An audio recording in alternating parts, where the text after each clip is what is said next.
ছাত্ৰ ছাত্ৰীসকল আজি তোমালোকক মই ভাৰতৰ মেপখন কেনেকৈ সহজকৈ আঁকিব লাগে সেইটো কথা শিকাবলৈ ওলাইছো তোমালোক সাজুনে আহা আমি এই মেপখন কেনেকৈনো আঁকে তাৰে বিষয়ে অলপমান জ্ঞান লওঁ ভাৰতৰ মেপখন আঁকিবলৈ হলে প্ৰথমতে তোমালোকে এটা আয়ত আঁকি ল'ব লাগিব তোমালোকক মই জোখটো দি দিছো বৰ্ডত মই সাজু কৰি আনিছো তোমালোকে চাই লোৱা কি জোখত মই এই আয়তটো অঙ্কন কৰিম প্ৰথমতে আয়তটো আঁকিবলৈ প্ৰস্থ 16 সেন্টিমিটাৰ দীঘল এডাল ৰেখা আঁকিবা আৰু দৈৰ্ঘ্য দীঘলকৈ 18 সেন্টিমিটাৰ দীঘলকৈ এডাল ৰেখা আঁকিবা এনেদৰে 18 সেন্টিমিটাৰ আৰু 16 সেন্টিমিটাৰ দীঘল ৰেখাৰে এটা আমি আয়ত সম্পূৰ্ণ কৰিম এনেকৈ এটা আমি আয়ত সম্পূৰ্ণ কৰিলো তাৰ পিছত মাজত তোমালোকে এই ঘৰবোৰ দেখিছা এই ঘৰবোৰৰ জোখটো কি তোমালোকক মই দি দিছো প্ৰথমতে তোমালোকে এই 16 সেন্টিমিটাৰ দীঘল যেডাল ৰেখা প্ৰস্থ আঁকিলা তোমালোকে সেই ৰেখাডালৰ প্ৰথমতে 3 সেন্টিমিটাৰত দাগ এটা দিবা তাৰ পিছত 6 সেন্টিমিটাৰত মানে 3 সেন্টিমিটাৰৰ অন্তৰে অন্তৰে দিব লাগিব 3 centimetre 6 centimetre 9 centimetre 12 centimetre 15 centimetre আৰু 1 সেন্টিমিটাৰ তোমালোকৰ থাকি যাব এইখিনি থৈ দিবা এইখিনি থৈ দিবলৈ লাগিব ঠিক তেনেকৈ দীঘলকৈ একে ধৰণে 3 সেন্টিমিটাৰৰ অন্তৰে অন্তৰে আমি দাগ কেটা দি লম 3 সেন্টিমিটাৰ 6 সেন্টিমিটাৰ 9 সেন্টিমিটাৰ 12 15 আৰু 18 সেন্টিমিটাৰ এইদৰে আমি চাৰিফালে দাগ কেটা দি ললো দাগ দি পেলাই আমি এই ৰেখাবিলাক সংযোগ কৰিলো 3 সেন্টিমিটাৰ 6 সেন্টিমিটাৰ এনেকৈ ৰেখাবিলাক সংযোগ কৰিলো তোমালোকে হয়তো বুজি পাইছা ঠিক তেনেকৈ পথালিকৈ এনেকৈ আমি দাগবিলাক সংযোগ কৰি পেলাই এটা আমি আয়ত চিত্ৰ আঁকিলো আৰু আয়তৰ ভিতৰত কেইবাটাও ঘৰ আমি আঁকিলো ইয়াতে তোমালোকক মই 16 সেন্টিমিটাৰ লিখি দিছো আৰু ইয়াতে কিমান অন্তৰে অন্তৰে তোমালোকে দাগ দিব লাগিব সেইটো কথা মই দি দিছো ইয়াতে মই বৰ্ডত তোমালোকৰ কাৰণে ডাবল কৰি দিছো মানে দুই গুণ কৰি দিছো যাতে তোমালোকৰ দেখাত সুবিধা হয় কিন্তু তোমালোকে বহি থাকোতে এনেকৈ 16 সেন্টিমিটাৰ মানে মই বৰ্ডত 32 সেন্টিমিটাৰ আঁকিছো ডাবল কৰি দিছো ঠিক তেনেকৈ দিশটো 18 সেন্টিমিটাৰটো 36 সেন্টিমিটাৰ দীঘল মই আঁকিছো গতিকে এটো ডাবল কে আঁকিছো যাতে তোমালোকৰ দেখাত সুবিধা হয় এতিয়া মই এইখিনি অলপ মচি দিছো কাৰণ এনেকৈ আমি লিখি থব নোৱাৰো আমি অকা এই ঘৰটো অকাৰ পিছত আয়ত ক্ষেত্ৰটো অকাৰ পিছত আমি এইবিলাক মুছি দিবলৈ মানে তোমালোকে লিখিব নালাগে মই তোমালোকৰ সুবিধা হ'বৰ কাৰণেহে মই ইয়াতে লিখি থৈছো যাতে তোমালোকে বুজি পোৱা এতিয়া আমি মুছি দিম এতিয়া এই আয়তটো আমাৰ সম্পূৰ্ণ হ'ল আয়তটো সম্পূৰ্ণ হোৱাৰ পিছত ইয়াৰ ভিতৰত আমি মেপখন আঁকিব লাগিব ভাৰতৰ মেপখন আমি আঁকিব লাগিব এতিয়া ঘৰ হৈছে 1 2 3 4 5 আৰু 6 নম্বৰ ঘৰটো একেবাৰে সৰু আমি এইখিনি ভিতৰতে ভাৰতৰ মেপখন সম্পূৰ্ণকৈ আঁকিব লাগিব এতিয়া ভাৰতৰ মেপখন আঁকুতে কেইটামান তোমালোকে বিন্দু দি লবা আৰু শেষত সেই বিন্দুবিলাক সংযোগ কৰিলে ভাৰতৰ মেপখন খুব সম্পূৰ্ণকৈ আঁকিব পাৰিবা উদাহৰণ স্বৰূপে ভাৰতৰ যি জম্মু কাশ্মীৰ অঞ্চলটো এই অঞ্চলটো এই 2 নম্বৰ ঘৰটোৰ পৰা আৰম্ভ হয় তেনেকৈ এই 2 নম্বৰ ঘৰটোত কন্যাকুমাৰীও 2 নম্বৰ ঘৰৰ শেষৰ ঘৰটোত কন্যাকুমাৰীও আহে গতিকে আমি ইয়াতে দুটামান বিন্দু দি লওঁ এনেকৈ কেইটামান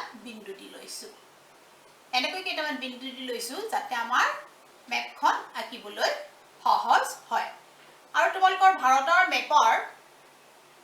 তোমালোকৰ ধাৰণাটো আছে গতিকে তেনেকৈ মেপখন আমি আঁকি যাব লাগিব এনেকৈ চোৱা কেইটামান মই বিন্দু দি লৈছো এনেকৈ কেইটামান বিন্দু দি লৈছো গতিকে এই বিন্দুবিলাক যেতিয়া মই সংযোগ কৰিম তেতিয়া দেখিবা ভাৰতৰ মেপখন খুব সুন্দৰকৈ হৈ গৈছে আৰু ঠিক তেনেকৈ তোমালোকেও বিন্দুবিলাক দি লবা যাতে আমি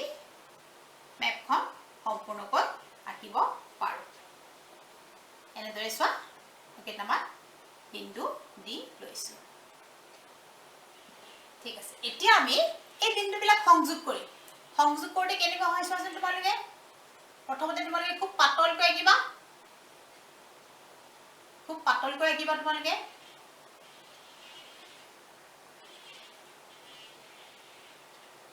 যাতে অলপমান ভুল হলেও তোমালোকে মচি পালে সেইখিনি শেষ কৰিব পাৰা ঠিক কৰিব পাৰা আৰু ভিতৰৰ যিটো আমি ঘৰ বিলাক আঁকিছো সেইখিনি তোমালোকে নুমুচিলেও হ'ব তেনেকেই থাকিবলৈ দিবা গতিকে এনেকে ভাৰতৰ মেপখন আমি এটা পাকতে আঁকিব পাৰিম আৰু তোমালোকে কেইবাবাৰো যেতিয়া অভ্যাস কৰিবা তেতিয়া তোমালোকৰ হাতৰ মুঠিতে ভাৰতৰ মেপখন হৈ যাব গতিকে তোমালোকৰ কোনো সমস্যা নহয় আৰু মেপখন সুন্দৰকৈ আঁকিব পাৰিবা আৰু তোমালোকে পৰীক্ষাত যি নম্বৰ আহে মেপৰ বাবে তোমালোকে তেনেকে সম্পূৰ্ণ নম্বৰ কাঢ়ি আনিবৰ কাৰণে তোমালোকে সক্ষম হ'বা এতিয়া এইখিনি মই জম্মু কাশ্মীৰৰ খিনি অংকন কৰি আছো এই বিন্দুবিলাক সংযোগ কৰি দিছো চোৱা কি সুন্দৰকৈ অতি সহজতে ভাৰতৰ মেপখন মই আঁকিব পাৰিলো যেনেকৈ মই আঁকিব পাৰিছো তেনেকৈ তোমালোকে নিজেও এই মেপখন অতি সহজতে আঁকিব পাৰিবা তোমালোকৰ পৰীক্ষাত সাধাৰণতে এনেকৈ মেপ আঁকিবলৈ দিয়ে ভাৰতৰ মেপখন যেতিয়া আঁকিব দিব আৰু ইয়াতে নম্বৰ থাকে ভাৰতৰ মেপৰ ভিতৰত কিছুমান স্থানৰ অৱস্থান দেখুৱাবলৈ দিব এসা কি সুন্দৰকৈ মই ভাৰতৰ মেপখন অংকন কৰিলো গতিকে এতিয়া ভাৰতৰ মেপখন হৈ গ'ল হৈ যোৱাৰ পিছত তোমালোকে এই ঘৰবিলাক নুমুচিলে হ'ব ভাৰতৰ মেপখন অকাৰ পিছত এটা বস্তু দিবলৈ তোমালোকে নাপাহৰিবা আন্দামান নিকোবৰ দ্বীপপুঞ্জ আৰু লাক্ষাদ্বীপ আন্দামান নিকোবৰ দ্বীপপুঞ্জ এইখিনিতে হয় তোমালোকে এনেকৈ অলপমান দেখুৱাই দিলে হৈ যাব এইটো কিন্তু তোমালোকে তেতিয়াও নাপাহৰিবা লাক্ষাদ্বীপৰ কাৰণে কেইটামান এনেকৈ দল দি দিলে হৈ গ'ল শ্ৰীলংকা কেতিয়াও আঁকিব নালাগে কাৰণ শ্ৰীলংকা ভাৰতৰ অন্তৰ্গত নহয় গতিকে শ্ৰীলংকা আমি ভাৰতৰ মেপত নাকো গতিকে এইদৰে আমাৰ ভাৰতৰ মেপখন সম্পূৰ্ণ হৈ গ'ল এতিয়া ভাৰতৰ মেপখনৰ তোমালোকক কিছুমান ঠাই বহুৱাবলৈ দিয়ে গতিকে এই ঠাইবোৰ বহুৱাবলৈ তোমালোকে কি কৰিবা ঠাই সাধাৰণতে বা কিছুমান স্থানৰ অৱস্থান দেখুৱাবলৈ কয় সেইবোৰ সাধাৰণতে মেপত পইণ্টেৰে দেখুওৱা হয় বা বিন্দুৰে দেখুওৱা হয় নহলে ৰেখাৰে দেখুওৱা হয় আৰু নহলে অঞ্চলেৰে দেখুওৱা হয় তাৰমানে মেপত আমি বিন্দু ৰেখা আৰু অঞ্চলেৰে যিকোনো স্থানৰ অৱস্থান দেখুৱাও ধৰাচোন উদাহৰণস্বৰূপে তোমালোকৰ ভাৰতৰ মেপত দেশৰ ৰাজধানী বহুৱাবলৈ আহিছে আৰু এখন নদী বহুৱাবলৈ আহিছে আৰু সাতপুৰা পৰ্বত বহুৱাবলৈ আহিছে তেতিয়া তোমালোকে কি কৰিবা ভাৰতৰ মেপখন অকা হোৱাৰ পিছত তোমালোকে ইয়াতে যিখিনি ঠাই খালি থাকিব তাতে তুমি ভাৰত বুলিতো লিখিবই লাগিব আৰু এটা কথা ক'বলৈ মই তোমালোকক পাহৰি গৈছো সেইটো হৈছে দিশ সদায় দিশটো দেখুৱাব লাগে গতিকে য'ত খালি ঠাই থাকে ইয়াতে আমাৰ খালি ঠাই আছে সেইকাৰণে আমি ইয়াতে দিশটো দেখুৱাই দিম এনেকৈ দিশটো তোমালোকে দেখুৱাই দিলে এবাৰ এটা লিখিলেই হ'ব উত্তৰ বুলি ইয়াতে লিখিলেই হ'ব উত্তৰ বুলি লিখি দিবা পূব পশ্চিম উত্তৰ দক্ষিণ এইবিলাক লিখিব নালাগে এটা লিখিলেই হ'ব কাৰণ আমি দিশটো কোনফালে আমি ইফালে উত্তৰ আছে গতিকে দেখুৱালো পৰীক্ষাত আহিছে তোমালোকৰ ভাৰতৰ ৰাজধানী আৰু এই যেতিয়া স্থানবিলাক বহুৱাবলৈ দিব তোমালোকে ইয়াতে সাংকেতিক চিহ্নৰ দ্বাৰা কাষতে দেখুৱাব লাগে গতিকে মই ইয়াতে তোমালোকক দেখুৱাই লৈছো কেনেকৈ লিখিব লাগে ইয়াতে তোমালোকে এটা ঘৰ বনাই ল'বা ঘৰ বনাই লৈ পেলাই লিখিবা সাংকেতিক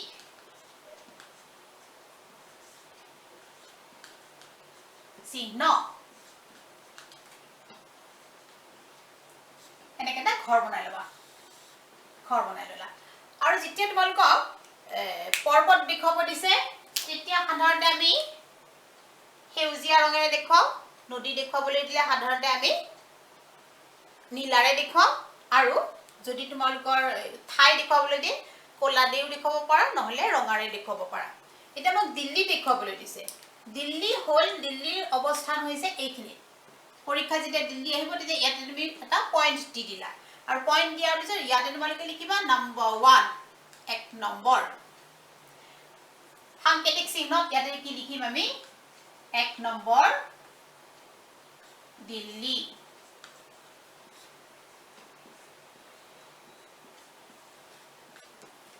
তাৰপিছত যেনিবা তোমালোকক দিছে ব্ৰহ্মপুত্ৰ নদী দেখুৱা ব্ৰহ্মপুত্ৰ নদী দেখুৱাবলৈ হ'লে ব্ৰহ্মপুত্ৰ নদী হ'ব পাৰে বা গংগা নদী হ'ব পাৰে, যিকোনো এখন নদী যদি দেখুৱাবলৈ দিয়ে তেতিয়া আমি নীলা ৰঙেৰে এইটো দেখুৱালে ভাল হয়। নদী সাধাৰণতে নীলা ৰঙেৰে দেখুৱায়, গতিকে ব্ৰহ্মপুত্ৰ নদী তোমালোকে এনেকৈ দেখুৱাই দিলা। অসমৰ মাজেৰে ব্ৰহ্মপুত্ৰ নদী বৈ আহিছে, গতিকে ইয়াতে ব্ৰহ্মপুত্ৰ নদী, ইয়াতে তোমালোকে লিখিব লাগিব নম্বৰ 2। আৰু ইয়াতে সাংকেতিক চিহ্নটো তোমালোকে যি পেনেৰে লিখিছা সেই পেনেৰে লিখিবা।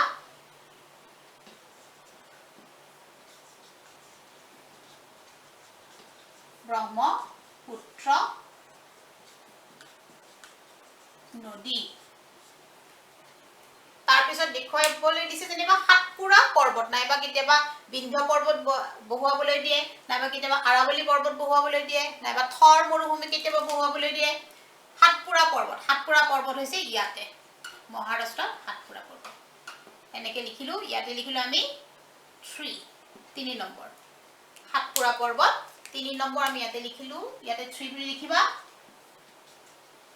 সাতপুৰা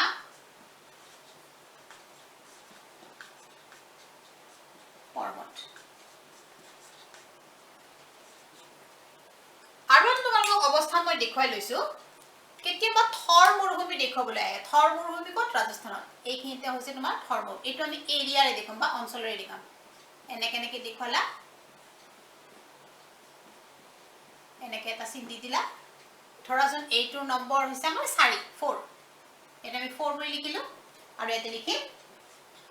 4 থৰ মৰুভূমি। এইদৰে আমি সাংকেতিক চিহ্ন বা ইণ্ডেক্সটো চাইড কাষত লিখি দিব লাগিব, যাতে মেপৰ লগত এইটো এটা সংগতি থাকে। গতিকে এইদৰে ছাত্ৰ ছাত্ৰীসকল তোমালোকে মেপখন আঁকিবলৈ শিকিলা আৰু তোমালোকে কেইবাবাৰো অভ্যাস কৰিবা। অভ্যাস কৰাৰ পিছত তোমালোকে মেপখন অতি সোনকালে আৰু অতি সহজতে আঁকিবৰ কাৰণে সক্ষম হ'বা আৰু তোমালোকৰ বেছি সময়ো নাযায়। মেপখন বেছি সময় ধৰি আঁকি থাকিলে বহুত পিছৰ প্ৰশ্ন লিখাত অসুবিধা হয়, গতিকে তোমালোকে খুব সোনকালে আঁকিব পাৰিবা, বেছি সময়ো নষ্ট কৰিব নালাগে। গতিকে কেইবাবাৰো অভ্যাস কৰিবা ছাত্ৰ ছাত্ৰীসকল, আৰু তোমালোকে হয়তো শিকি পেলাই তোমালোকৰ অলপমান খুব ভাল হ'ব বুলি মই ভাবোঁ। গতিকে ইয়াকে কৈ মই আজিৰ ক্লাছটো ইয়াতে সামৰিছোঁ। ধন্যবাদ।